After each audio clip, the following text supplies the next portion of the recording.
All right. Well, welcome everyone. Welcome listeners and viewers to the Prevention 365 podcast. My name is Paulina Hong. I'm the development director here at AADAP. And we're here for an episode to talk about the outpatient treatment program here at AADAP. And we have a very special guest today, Nancy Sekizawa. I'm going to make sure I get this right. She is an addiction specialist as well as a certified drug and alcohol counselor. But as you'll see through our conversations, there's so much more to her than that. And she's here to really share about what the program is like and maybe some even words of advice for those that may be seeking treatment. So, welcome, Nancy. Hi, Hi, hello. How are you today? I'm good. Thank you, Pauline. Well, thank you so much for giving or setting aside this time to have this conversation with me. Um, so let's just jump right into it. Nancy, I will do my best to do a really quick intro, but I know you'll do it better yourself. So Nancy has been in the nonprofit sector for collectively about 23 years, and I'll let her tell you all about the many different places that she's seen and had a chance to be a part of. And she works in ADAP's outpatient unit, which has been a part of ADAP almost since the beginning. But it is our treatment center and program for adults. We do have a youth treatment portion as well, but Nancy works in what's called the Jim Goodman outpatient clinic. So she'll be telling us a little bit more about that. All right, so just to get started, let's have a quick check-in with Nancy. So Nancy, thank you again for being here. Tell us about yourself. I want the listeners to know all about the wonderful person that you are on all the different layers there are to you. So tell us about yourself. Who are you? Where are you from? How did you come to be at ADAP today? Okay. So actually, I was born and raised in LA and went to school in Hollywood. My parents ran a restaurant in Little Tokyo. It's been up and running from 1947 to 1989. And so I worked there as a kid because they didn't trust me to be at home by myself. But if anything, I worked there and I saw a lot of people that used to come in and out, and most of them were like nightlife people, which was really attracting at one point, especially in my teenhood.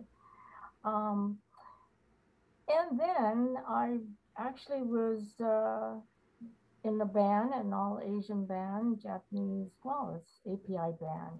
That's awesome. Yeah, it was called Hiroshima back in the day, and I was the lead vocalist.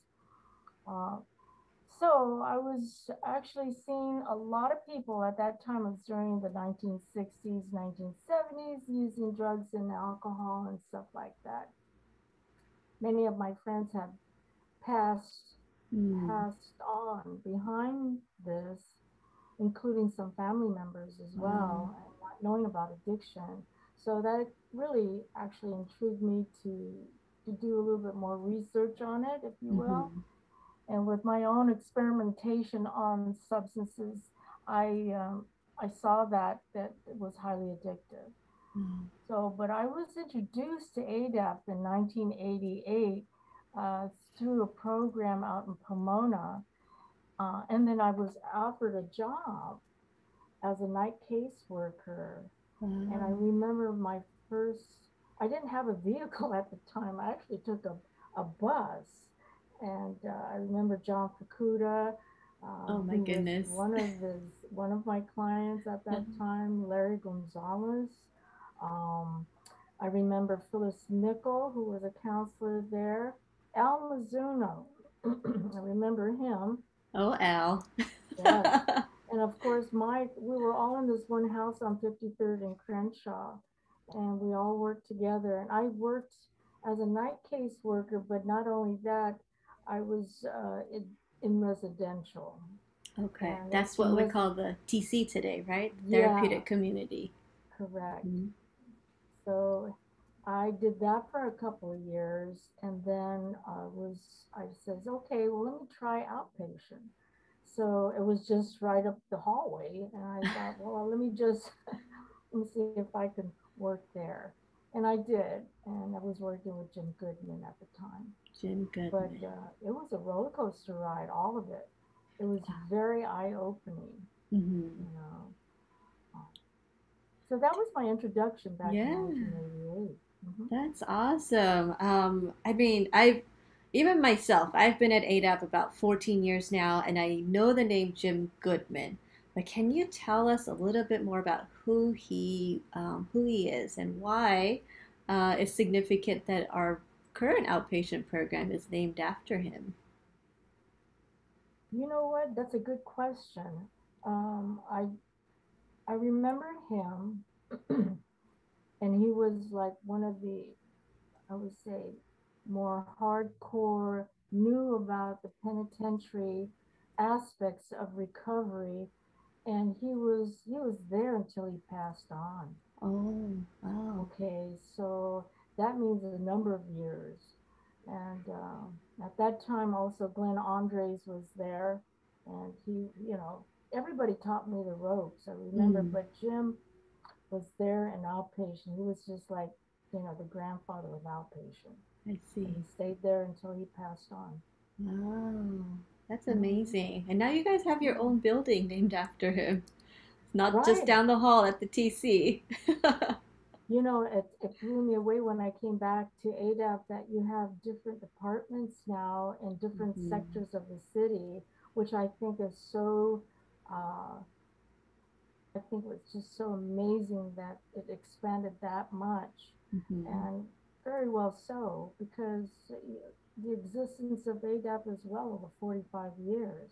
Mhm. So, and Yeah. just to see it just having all different categories of a population that ADAP serves was just amazing to me. And Mhm. it was from the ages from 7 to 7. about, yes, from 7 Really? to 11. There was like this one, it was more of an intervention for the kids that were at that age. Mm. And then you have the youth. Um, at that time, Greg, Murakami, and Jose, and Jose Esqueda, our yes, current fearless leader of the youth and family programs. yes, those Yes. were like he's in that. I wouldn't be surprised if there was a name after him once he retires, because those two people were like the forefront of helping the youth. Mm. So it really intrigued me. They had motorbikes, little bike. Yeah, they used bikes. That's Um, right. The yeah, famous to NIPM program, there which you one go. day we hope to bring back. So Honda, if you're listening, we're just waiting. We're waiting to bring back this amazing program. All right, Yeah. Nancy. So, one of the reasons we're here today is to talk about the outpatient program. It's an alive and well today, and there are a lot of great things that you guys are able to do over at the Jim Goodman outpatient program. So, where's my notes? Okay, so actually, let's just start with the basics. Can you explain to our listeners what is outpatient treatment? Like, what does that mean? What does that entail? And maybe additionally, can you explain some of the different, I'm going to use a treatment term here, but the modalities or levels of treatment that we provide? Okay. Um, I first started working at the Goodman building doing drug court.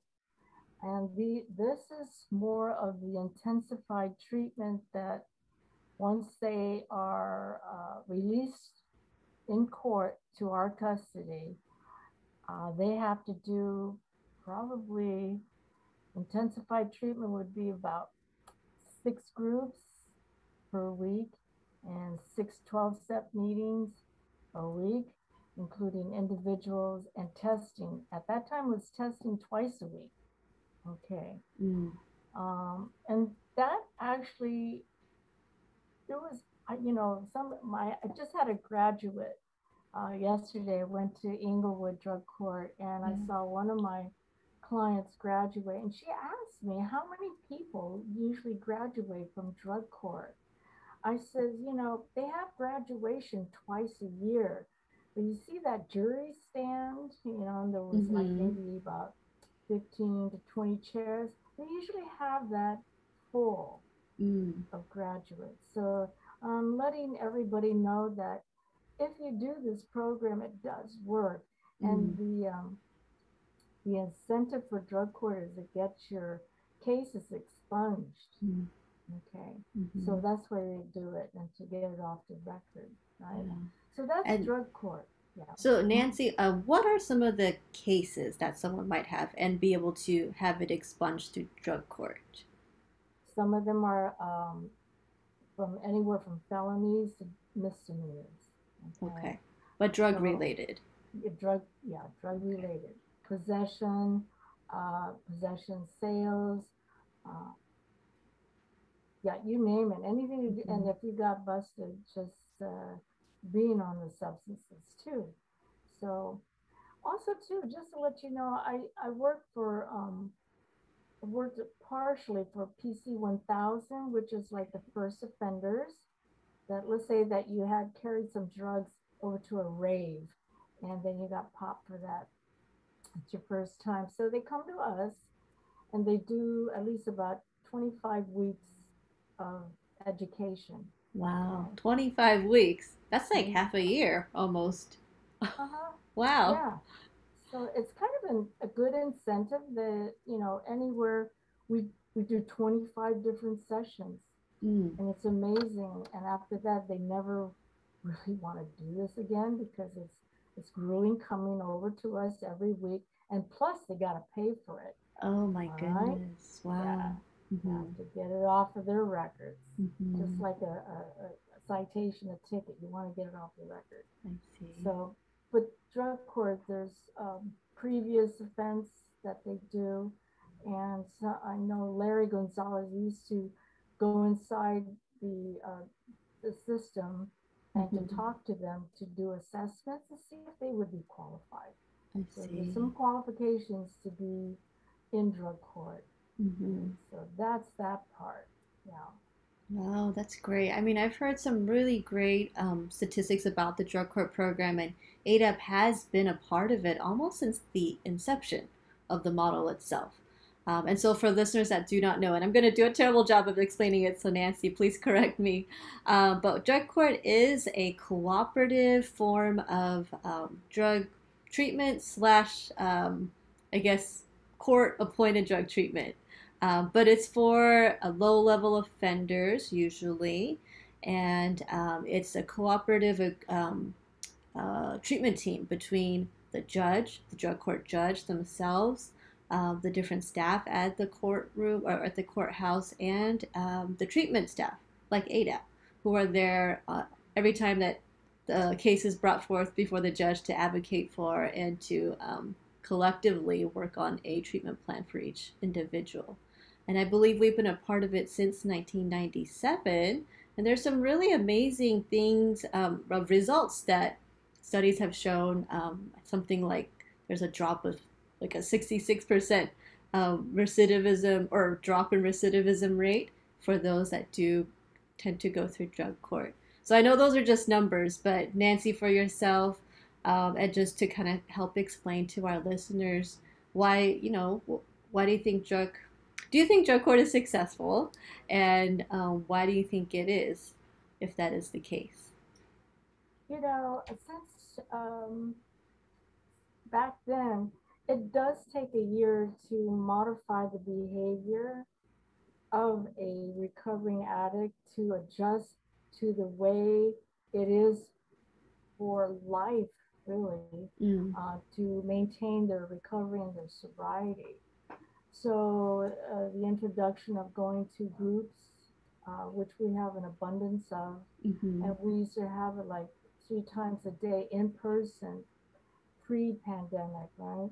At least 3 times, and then testing twice a week to make sure that you're um, testing clean. And that was the protocols for drug court. mm-hmm. It's not a punitive thing. It's just to keep you accountable if you want this or not, right? Yeah, yeah. Um, so I think to me, it takes that long to adjust.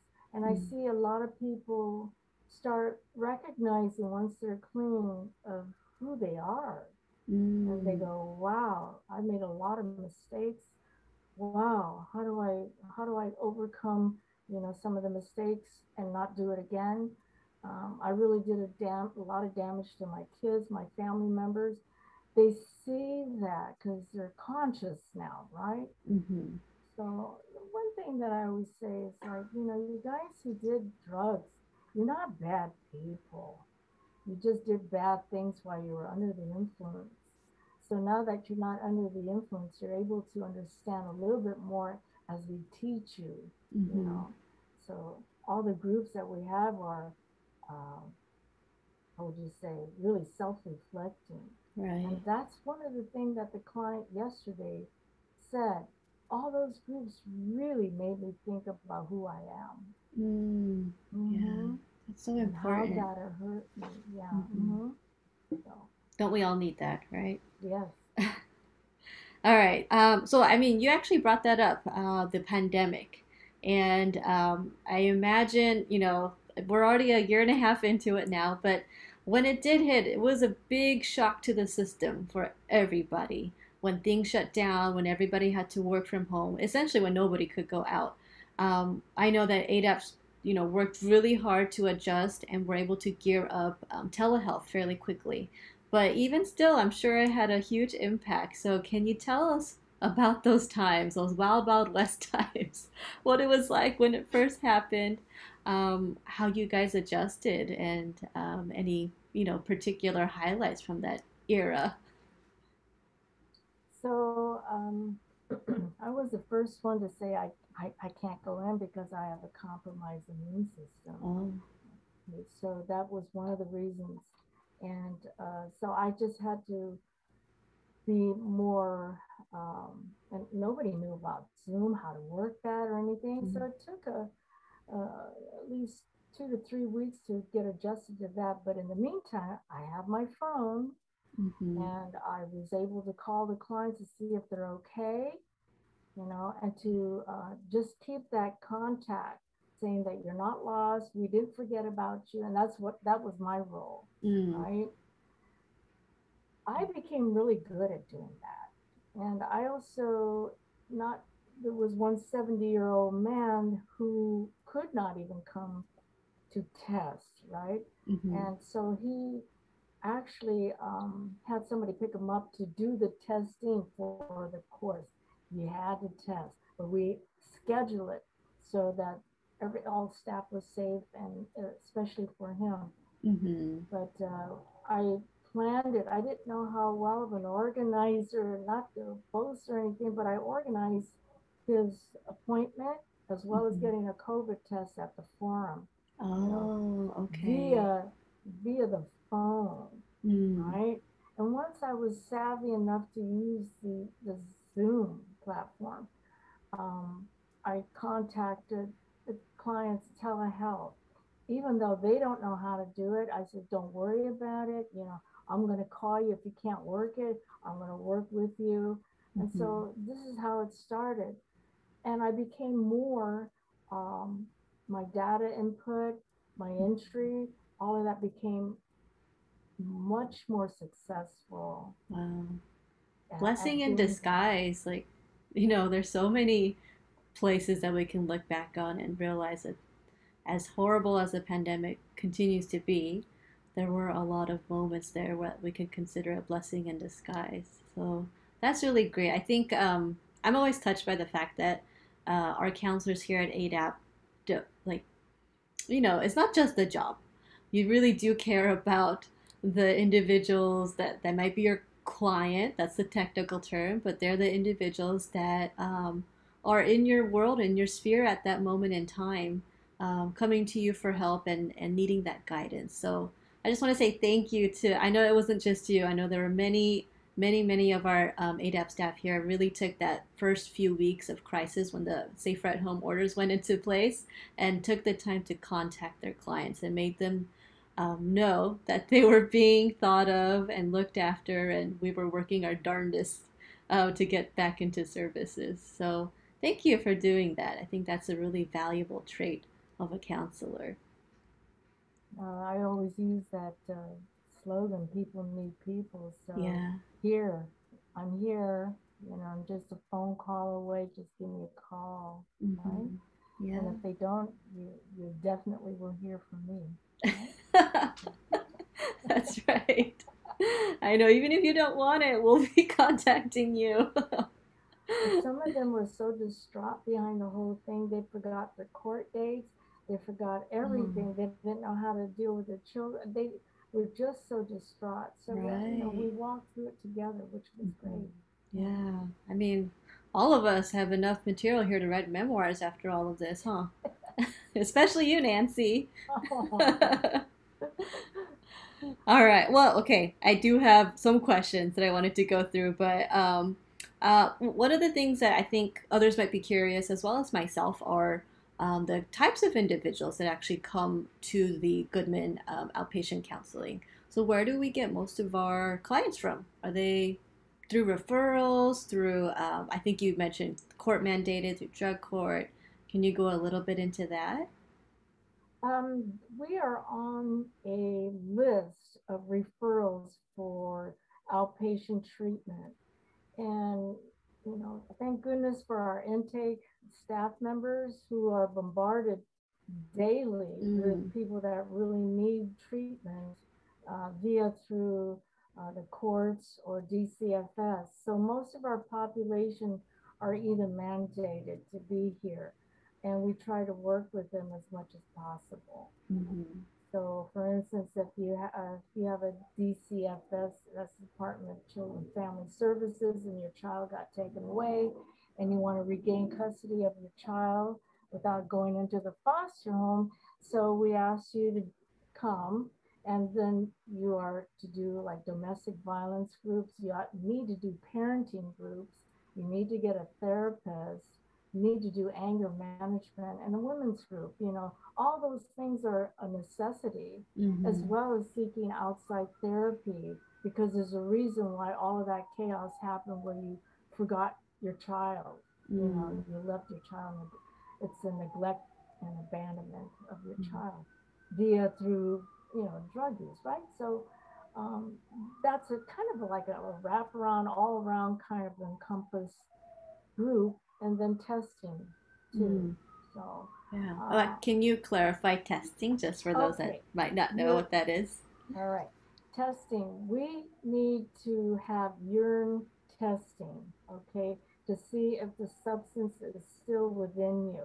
So, and the courts really want to know if you have any kind of substance, and also to make sure that you're clean Mm, in order to have reunification with the children. yeah. All right. So if you're positive for any substances, it withstands them from the unification, Mm, which is understandably so, because once you're using, you're just out of your gore. You're really mm, out of your mind, and they don't know it, which is sad.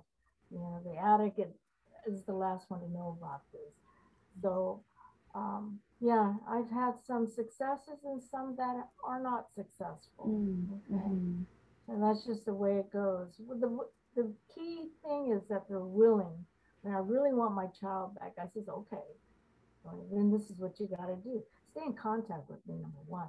Let me right. know where you're going. I'm not trying to be your PO officer, but I just need you to attend these groups and just do the parenting, because Mm-hmm, somehow those skills went out the window, right?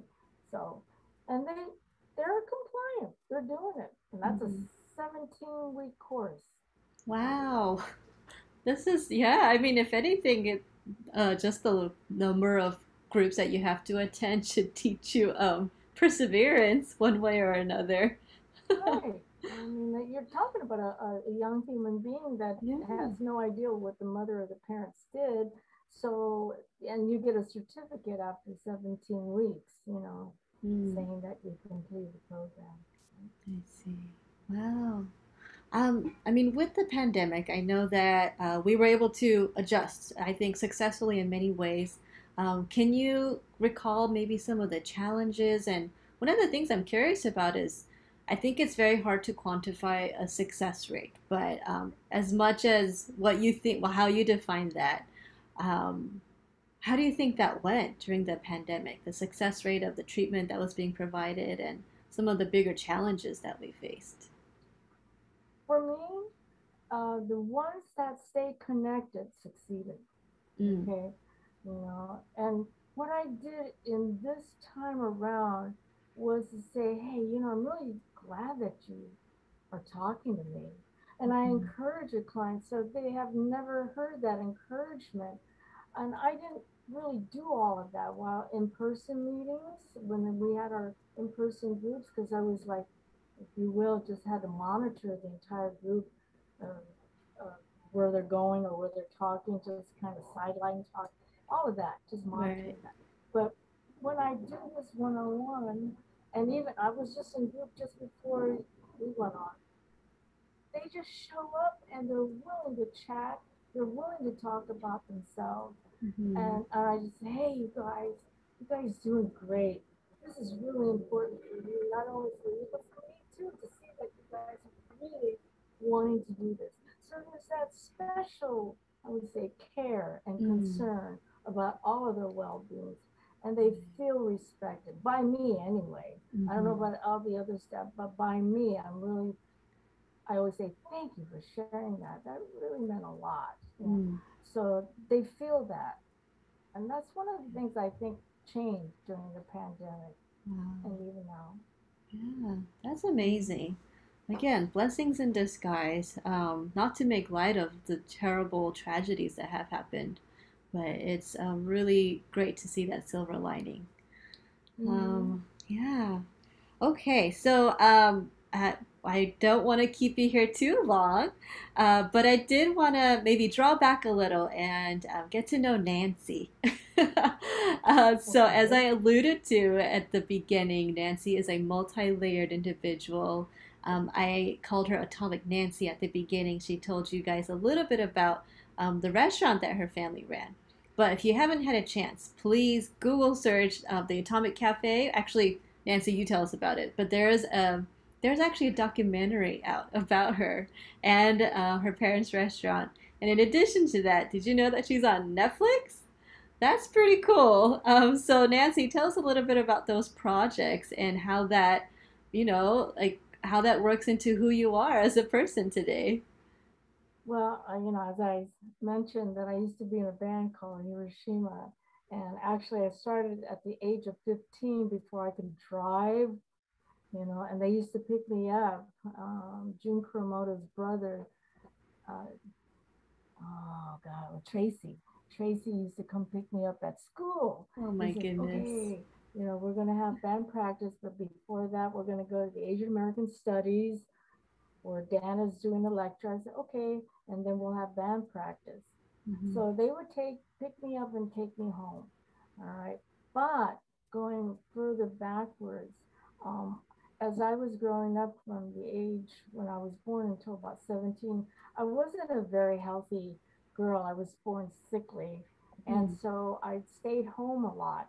And my father used to bring like records from the jukebox and a Billboard magazine. And I had this little turntable, and that was my toy. That was my toy. So I would play all these records, and that would make me really happy. And it really Hmm. soothed me. Hence, I became a music major after that, right? Hmm. And so that's how it all started for me with the band and being a musician and a vocalist. Um, so that, and then also the documentary, Tad Nakamura and Akira Bosch. They both did it from Little Tokyo Service Center with Evelyn Yoshimura and Remy.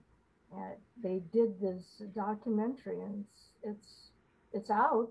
It's Hmm. on PBS. So if you want to look at it, so that's kind of the real truth in about 15 minutes, a real crash course of who I was and what I did. Also, to this uh, Netflix, it's an animation called City of Ghosts.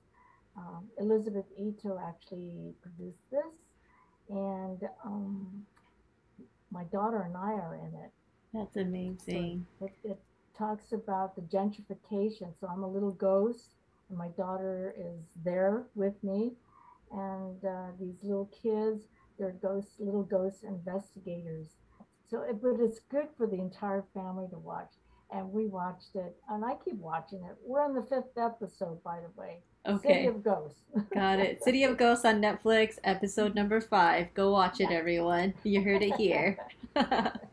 That's amazing. I mean, Nancy, you've really had, I mean, I don't know if you would describe it this way, but I would say kind of a rock star life. And, you got to meet so many different kinds of interesting people, famous people even, when you were at the Atomic Cafe. So, I mean, with all that really interesting and rich background to your life, how does that in any way lend itself to how you do treatment and how you serve others through your work? Absolutely. So with the Atomic Cafe, you know, since I had to work there full time, I says, well, I'm going to be out there hosting people and be a server. Mm, And then, and I never felt like I fitted in anywhere, not even in my own community, mm, because I was, I wasn't all that grade A student and want to go to UCLA or USC. I wasn't any of that. Okay. mhm. But what I did feel that most of the people that thought just like I did were all misfits, right? So most of the people that used to come were all misfits. Hence, my cafe turned into like a punk rock cafe. And you have Okay. artists, musicians, writers, painters, you name it, producers, photographers that used to come and bring their art. I would say, hey, all right, you want, okay, well, let's put that over here, right? And then the kids at that time would make like their 45 records, Hmm. and they go, hey, Nancy, we just cut a single. And I'm going, oh, yeah, you did? Say, hey, you got a jukebox, right? Can we put it in? I go, heck yeah, let's put it in there. So that's how it all started. I was just trying to enhance their ability that, you know, they're creating something, and it seems like it really worked for all the people that used to come, Wow. so That's yeah. so you were able to create community because that was Yes, important to you. That's right. right, And at that's different levels, you right. know. And in Yeah. some way you attempt to do that now, even if it's one on one in a lot of cases, but with the clients that you work with today. And I hope I that's something relate to that take all. away. Oh, Yes, I relate to pretty much everyone, mm, so that was the experience that I've had even doing this treatment. It says, oh, really? You did that too? Wow. Tell me a little bit more about it. Huh. I never condemned them. You mm, know, mm-hmm. they don't know how to help themselves once they're using. So I Right. try to get them over on the shame of using. It's just, hey, Mm-hmm. it's a medical condition. So I'm going to let you know that right now. Right. All right. Yeah, So, that's so important. Shame holds us back in so many ways. And I just feel like there's a lot of valuable lessons that anyone could learn from the treatment that happens here at ADA. So yeah. thank you, Nancy. Thanks so much for sharing about yourself, about the outpatient program. Before we end, I wanted to. This is really more for as a referral source or a resource for folks that may actually be struggling with addiction today, right now. Maybe they don't know it, as you said before. Sometimes addicts are the last ones to realize it. Mm-hmm. But for that person, and then also, secondly, for the loved ones around them, what is something that they can do? So I guess we could do one question at a time. So if someone is seeking help, what can they do? Okay, so what I usually do from the very beginning, and thank goodness for Zoom sites. Hey, if you know that you're using substances like any kind of narcotics, there's a group called Narcotics Anonymous, and I Mm, got a link for you that's 24/7. You can go all around the world, listen to everybody having the same issues that you do. You don't even have to show your face, you just log on to that, as well as Alcoholics Anonymous, too, wow. all over the world, and I've Wow. seen it. in New Zealand. I like the one in Hawaii. You know, it's amazing. Japan, there's a separate, since the Asian hate crime that's happened, there's a separate group for APIs, okay, for 12 step. So I would listen to them. I said, hey, you want to check this out? You know, because I kind of have to go down to the level to let them know that I understand. And if you're hurting, you got my number, and I'm going to reach out to you. I'm going to reach out to you. All right. Yeah. You just have to pick up. You got to pick up when I call you. That's all. Just answer the phone. And for the loved ones, and there are groups for them called Al-Anon. I'm hoping that down the road, once the pandemic lifts, they have virtual Al-Anon meetings. So that's highly recommended.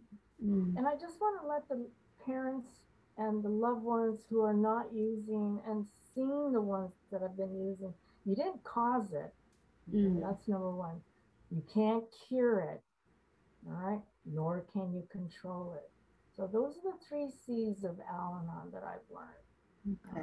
Okay. Can you repeat that one more time? Sure. You didn't cause it. You can't cure it.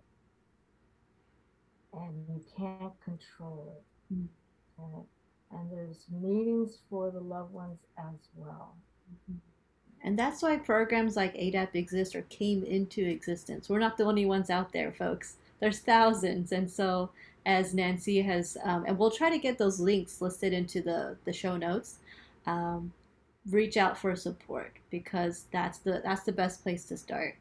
And we'll really hope that just, some of the things that we've shared today through Nancy and about the outpatient program, it'll help move somebody in the right direction towards getting help. So yes, that brings us to the end of our interview. Nancy, if you want, you could throw in a little fun tidbit there. I did save the best question for last, which is, can you tell us a little story, perhaps about yourself, or even something that happened throughout this past year that no one else may know about? It could be something fun or something memorable, or just something random. Okay. From the Atomic Cafe, I've managed to save all those 45 singles. Wow. And I have it dated back from 1940 to 1990. Okay. And with those 45s, now Metrolink had demolished our building, so they could put the gold line there.